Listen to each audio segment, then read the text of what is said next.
Handling payments in Dubsado is definitely something you want to feel comfortable with. To give yourself some practice, head to a sample project and create a one-time invoice 100% manually.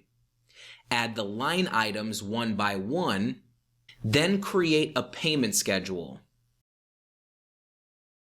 This is the most basic way to create an invoice, and it's always an option when you're working with a real client.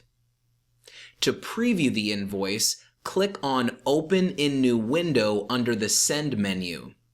This is what the invoice will look like anytime your client sees it. If you need to adjust your business name or address, head to the Settings tab back in your account.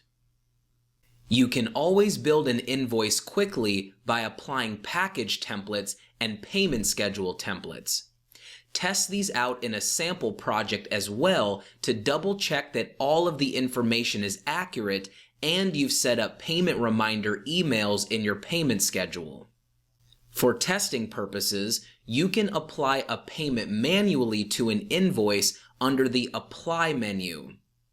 There may be times that you will also apply a payment manually with a real client, like when you are not using Stripe, Square, or PayPal.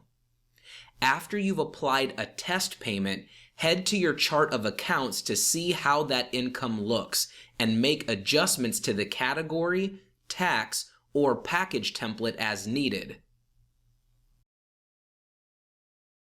If you plan to use recurring invoices, set up a test in a sample project first.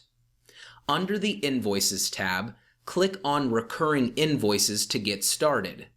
Then add the appropriate package and payment schedule.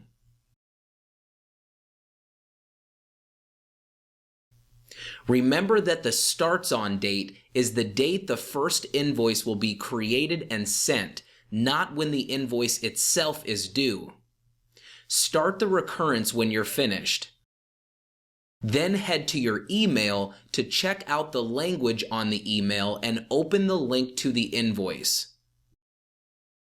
Finally, go back to the Recurring Invoices tab and double check that the next invoice is set to send on the date expected.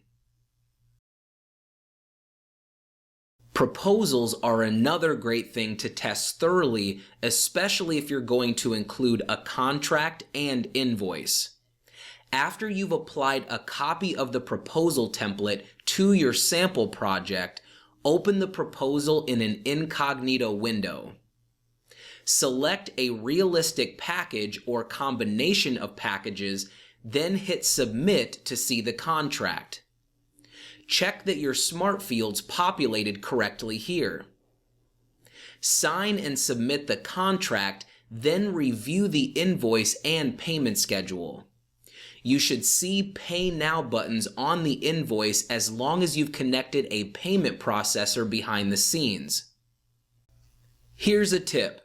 You can create a discount code for 100% off to use for testing a proposal or scheduler. Be sure to enable that discount in the settings of the proposal before you begin.